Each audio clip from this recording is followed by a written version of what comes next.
Target इसलिए क्योंकि उन्होंने गुंडों को टारगेट करिए, आप डाकुओं को टारगेट करिए, भ्रष्टाचारियों को टारगेट करिए, घास खाने वालों को टारगेट करिए, चारा खाने वालों को टारगेट करिए, तो आप अपने आप टारगेट पे आ जाएंगे। जैसे बिहार की सत्ता में ना आरजेडी की वापसी होगी ना जेडीयू की वापसी होगी, मैं आपको लिख के दे रहा हूँ। ऐसा कैसे कर सकते हैं? क्यों? अत्याचार का अंत जरूरी है क्या? अंग्रेजों के जाने के बाद अंग्रेजों की वापसी हुई भारत में? ये अंग्रेज हैं? अंग्रेज तो हैं, ये काली चमड़ी वाले अंग्रेज हैं, इन्होंने देश को खाया है। जो गायों का चारा खा गया वो अंग्रेज। लोग डूब जाते हैं उसमें, उसके लिए नीतीश कुमार यह काम क्यों नहीं किए? नीतीश कुमार से फर्जी आदमी पूरे भारत में नहीं मिलेगा। ये वो आदमी है जहाँ भी जूठन चाटने को मिल जाएगी ना, ये उनका खास बन जाएगा। ये क्या कर रहे हैं? मित्रों नमस्कार, सुधीर पांडे पूर्वांचल के यूट्यूब चैनल पर आपका स्वागत है, अभिवादन अभिनंदन है। आज हमारे मित्र भी हैं तो इनसे पूछेंगे मनीष कश्यप के बारे में क्या पब्लिक ओपिनियन है। एक पत्रकार भी हैं, पत्रकार से पूछेगा कि आप लोग जब इतना बहुत सारे वीडियोस किए हैं मनीष कश्यप पे, कम से कम सैकड़ों वीडियो किए होंगे, लोगों की मन आम धारणा क्या थी मनीष कश्यप के बारे में, इनसे अच्छा कोई नहीं बता सकता। इसलिए कि जो आदमी 20 लोगों से सुनता है तो जनता के बीच में, वो भी बिहार से अलग जो दिल्ली में आम जनमानस है, उसमें मनीष कश्यप की छाप कैसी है, इससे आप अंदाज़ा लगा सकते हैं। आज यही मेरा प्रश्न है। तो एक पत्रकार से पूछ रहा है, क्या नाम है आपका? रिंकेश जैन। हाँ जैन जी, अच्छा आप बहुत सारे वीडियो बनाए हैं मनीष कश्यप पे, पब्लिक ओपिनियन क्या था? देखिए, पब्लिक ओपिनियन से ज़्यादा ज़रूरी है बिहार के बारे में ऑल ओवर इंडिया या भारत के लोग क्या सोचते हैं। तो भारत के लोग यही सोचते हैं कि मनीष कश्यप ने जब अपना काम शुरू किया, मनीष कश्यप ने जब पत्रकारिता शुरू की, जब मनीष कश्यप ने बोलना शुरू किया, तो उस समय बिहार में बहुत कम ऐसे लोग थे जो खुल के बोल पा रहे थे, क्योंकि गुंडों की सरकार के आगे कोई भी नहीं बोल सकता खुल के। और बिहार में एक समय गुंडा राज था, कई फिल्में भी बनी गंगा जल जैसी, वो आपने भी देखी, हमने भी देखी। तो उस गुंडा राज के बीच में रह के आवाज़ उठाना बहुत बड़ी बात थी जो मनीष कश्यप ने किया। अब चूंकि इतना सा मैटर हुआ तमिलनाडु के बारे में, उन्होंने एक रिपोर्टिंग की, अब उसको फर्जी कौन कह रहा है और कौन असली कह रहा है ये तो विषय है जांच का। लेकिन इतनी सी बात पे अगर आप उस पे NSA लगा देते हैं या उसको प्रताड़ित करते हैं तमिलनाडु की जेल में, बिहार की जेल में, तो ये पत्रकारिता के साथ न्याय नहीं था। अच्छा, मैं ये कह रहा हूँ कि पत्रकारिता के साथ न्याय नहीं था, लेकिन मनीष कश्यप को तमाम मीडिया, जैसे मान लीजिए इलेक्ट्रॉनिक मीडिया, प्रिंट मीडिया, सब में निकला, लेकिन मनीष कश्यप ही टारगेट क्यों बना? टारगेट इसलिए क्योंकि उन्होंने गुंडों को टारगेट करिए, आप डाकुओं को टारगेट करिए, भ्रष्टाचारियों को टारगेट करिए, घास खाने वालों को टारगेट करिए, चारा खाने वालों को टारगेट करिए, तो आप अपने आप टारगेट पे आ जाएंगे। जैसे ED CBI विपक्ष के टारगेट पे आ गई है, तो मोदी जी की ED CBI है, तो मोदी जी की ED CBI है। अब यही कहना बाकी रह गया है, तो मनीष कश्यप मोदी जी का आदमी है। अब ये कहेगा लालू प्रसाद का लड़का, कहेगा नीतीश कुमार का। लेकिन वही मनीष कश्यप तो 3000 वीडियो भाजपा और जेडीयू भाजपा के खिलाफ बनाया उस समय तो ये लोग बहुत ताली बजा रहे थे। तो वही तो बात है, अभिव्यक्ति की स्वतंत्रता किसके लिए है? भाजपा के खिलाफ बोलो तो अभिव्यक्ति की स्वतंत्रता है, लेकिन अगर आप इन लोगों के खिलाफ बोलेंगे, इनकी चोरी के खिलाफ बोलेंगे, इनकी डकैती के खिलाफ बोलेंगे, इसके भ्रष्टाचार के खिलाफ बोलेंगे, तो अभिव्यक्ति की स्वतंत्रता नहीं है, वो तो क्राइम हो गया। फिर अगर आप इनके खिलाफ बोलेंगे तो क्राइम है। भाजपा के खिलाफ चाहे मोदी को गाली दो, चाहे भाजपा को गाली दो, अमित शाह को गाली दो, अमित शाह को तड़ीपार बोलो, चौकीदार चोर है बोलो, सब बोलो, तो अभिव्यक्ति की स्वतंत्रता है। लेकिन चारा चोरों के बारे में आप कुछ भी बोलेंगे तो वहीं आपकी अभिव्यक्ति की आज़ादी छिन जाएगी और आप क्रिमिनल बन जाएंगे, जैसे मनीष कश्यप क्रिमिनल बन गए। नहीं, अब मैं अच्छा इसे एक बात बताइए, बिना गलती का जैसे NSA लगा दिया गया, 9 महीना वह आदमी जेल में रहा, हाँ ठीक, क्या इसके लिए माफ़ी मांगना चाहिए बिहार सरकार को कि नहीं? देखिए, मैं नहीं कहता, क्योंकि ये इतने नालायक लोग हैं, ये कभी माफ़ी मांगेंगे ही नहीं, ठीक है। लेकिन जनता इन्हें इतना बुरी स्थिति में ले आएगी कि माफ़ी से भी बुरी कंडीशन में चले जाएंगे।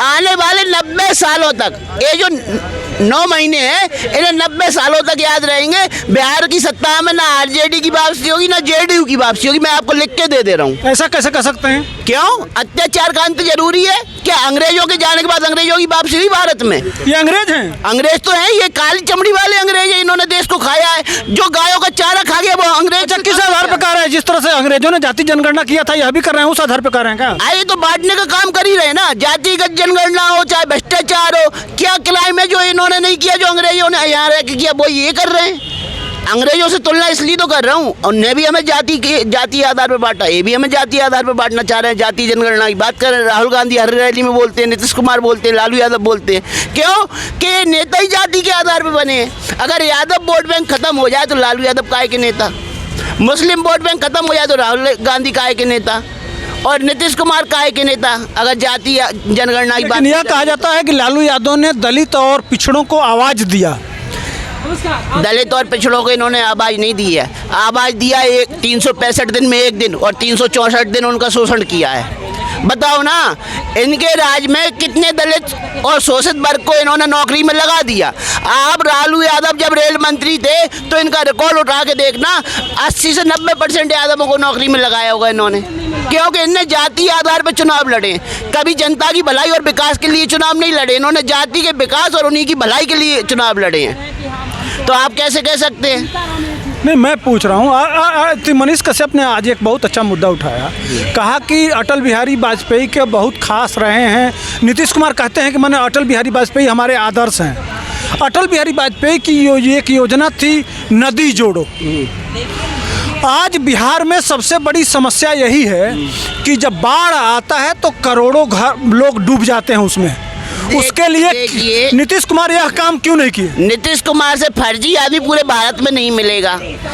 ये वो आदमी है जहाँ भी जूठन चाटने को मिल जाएगी ना, ये उनका खास बन जाएगा। ये क्या कर रहे हैं? भाजपा से तभी जुड़े हैं जब तक इन्हें जूठन चाटने को मिली है। मुख्यमंत्री पद मिल गया तो भाजपा से जुड़ गए, मौका देखा तो भाजपा से अलग हो गए। ये तो मौका परस्ती है इनकी। ये कोई भाजपा से जुड़े हुए थोड़ी है ना, अटल जी से जुड़े हैं। अगर अटल जी से जुड़े हुए होते तो अटल जी ने तो हर ग्राम में सड़क पहुंचाने की बात कही, ग्राम सड़क योजना उन्हीं ने चलाई थी। तो इन्होंने बिहार के कितने ग्रामों में सड़क बिछवा दी। इनके सड़क से लेके स्कूलों की हालत बता देगी ये अटल जी से कितने जुड़े हैं। अटल जी ने तो आखिरी जो तबका होता है उस तक का विकास किया, जैसे मोदी जी बात कर रहे हैं सबका साथ सबका विकास। लेकिन नीतीश कुमार और लालू यादव जैसे लोग अगर मुख्यमंत्री बनते हैं, उनके बेटे मुख्यमंत्री बनते हैं, ये केवल जाति और वर्ग का विकास करेंगे, ये बिहार का विकास नहीं कर सकते कभी। अगर बिहार का विकास करने वाले ये नेता होते तो अभी तक बिहार इतनी बुरी स्थिति में नहीं होता कि तमिलनाडु जाके पलायन कर रहे हैं, कर्नाटक पलायन कर रहे हैं, महाराष्ट्र पलायन कर रहे हैं, दिल्ली में पलायन कर रहे हैं। पलायन की समस्या रोको ना, इतने बड़े नेता हो तो।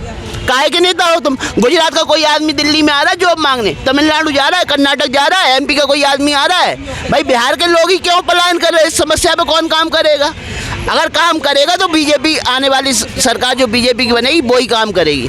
पलायन तभी रुकेगा जब फैक्ट्रियों का डेवलपमेंट होगा, जहाँ वहाँ अच्छे स्कूल बनेंगे, अस्पताल बनेंगे। नौकरी तो अस्पतालों में ही मिलती है, स्कूलों में ही मिलती है, नहीं मिलती क्या नौकरी? लेकिन उनका तो सबसे बड़ा उद्देश्य है कि जाति जनगणना कर दिया, अब सारा समस्या का हल हो जाएगा। जातीय जनगणना से केवल आपसी द्वेष भावना खत्म नहीं होगी, आपसी द्वेष भावना बढ़ेगी। यादव अगर बहुसंख्यक निकले जिस क्षेत्र में, यादव गुंडाई करेंगे। जिस क्षेत्र में मुस्लिम बहुसंख्यक निकलेगा उस क्षेत्र में मुस्लिम गुंडागर्दी करेगा। जिस जाति का बहुमत जिस गांव या शहर में होगा वो गुंडागर्दी करेगा। मैं ये नहीं कह रहा यादव मुस्लिमों को टारगेट चाहूँ, चाहे वो जात बनिया की हो, चाहे अग्रवाल की हो, चाहे गुप्ता की हो, चाहे यादव जी हो, चाहे रघुवंशी जी हो, चाहे ठाकुर जी हो। किसी भी जात का वर्चस्व अगर आप ऑन रिकॉर्ड दिखाओगे तो वो कहेगा हम तो यहाँ बाहुबली हैं। जब ही ना बाहुबलियों का शासन चलता था बिहार में, इन्होंने जाति व्यवस्था बना रखी थी तो बाहुबलियों का शासन चल रहा था। ये तो अभी भी चाह रहे हैं दोबारा सत्ता में आके वही व्यवस्था बनाए। लेकिन मैं पूछता हूं कि मैंने तेजस्वी यादव, लालू यादव जैसे नेता लोग बिहार में जीत जाते हैं और एक तरफ मनीष कश्यप जैसा व्यक्ति जो कुछ नहीं है, कोई पद नहीं है, कोई शासन सत्ता नहीं है, लेकिन वो हमेशा जनता की आवाज़ उठाता है। लेकिन उस तरह का नेतृत्व जीत क्यों नहीं पाता है? क्यों नहीं जीत पाता है? क्योंकि जातीय आधार पर जो मानसिकता पनप रही है बिहार के लोगों में वो तो बिहार में ही रह जाती है। लेकिन जो पढ़े लिखे लोग हैं, जो आईपीएस बनते हैं, आईएएस बनते हैं, अच्छी नौकरी करने के लिए बिहार से बाहर निकलते हैं, वो कभी सुध ही नहीं लेते बिहार की। अगर बिहार से आईपीएस आईएएस सबसे ज़्यादा निकल रहे हैं तो बिहार इस बुरी स्थिति में क्यों है? तो उन्हें सोचना चाहिए। जो पढ़ा लिखा वर्ग जो बिहार से बाहर निकल गए वो बिहार के बारे में सोचेगा ही नहीं, तो कहाँ से बिहार की दशा सुधरेगी? और जो जातीय आधारित व्यवस्था का हिस्सा बन चुके लोग हैं, जिन्हें गुलामी पसंद है, नीतीश कुमार की, लालू यादव की, जाति गुलामी से बाहर नहीं निकलना चाहते, वो तो विकास चाहेंगे ही नहीं। वो तो चाहेंगे लालू यादव। मनीष कश्यप ने आज कहा है कि इस देश में दो ही जाति है, एक जाति है अमीर और एक जाति है गरीब। तो अगर अमीर लोग चाहें तो यह गरीब उठ सकते हैं, अमीरों को आगे आना चाहिए, इस पे क्या कहेंगे? देखिए, दो जातियां थी एक समय, अमीर और गरीब। आज के समय में आप हर इंसान को गरीब भी नहीं कह सकते हो और हर इंसान को अमीर भी नहीं कह सकते। ये योग्यता पे आधारित होता है। अमीरी और गरीबी का जो फैसला है, अगर आप योग्य हैं तो आप अमीर बन सकते हैं अपनी योग्यता के आधार पर, अपने कर्मों के आधार पर। लेकिन मैं कहता हूँ, जो मोदी जी कहते हैं कि 3 जातियाँ हैं, महिला, किसान और एक का मैं नाम भूल रहा हूँ, ठीक है, महिला किसान 2 हैं, एक का नाम मैं भूल रहा हूँ, सॉरी। तो ये 3 जातियों के लिए वो बांट रहे हैं। उन्होंने जाति आधारित बंटवारा नहीं किया देश का। उन्होंने कहा केवल 3 जाति, इन 3 जातियों पे काम करिए और इन्हीं 3 जातियों को काम करने की आवश्यकता है। अच्छा, चलिए, आपसे बहुत बहुत बहुत धन्यवाद। ये रहा मनीष कश्यप भाई का जो 2-3 क्वेश्चन आज जो तेजस्वी यादव से उन्होंने पूछा है, उसी पे हम बात कर रहे थे। तो आपका क्या क्या कमेंट है? कमेंट में आइए और बताइए। तब तक के लिए हमको दीजिए इजाज़त। जय हिंद, वंदे मातरम।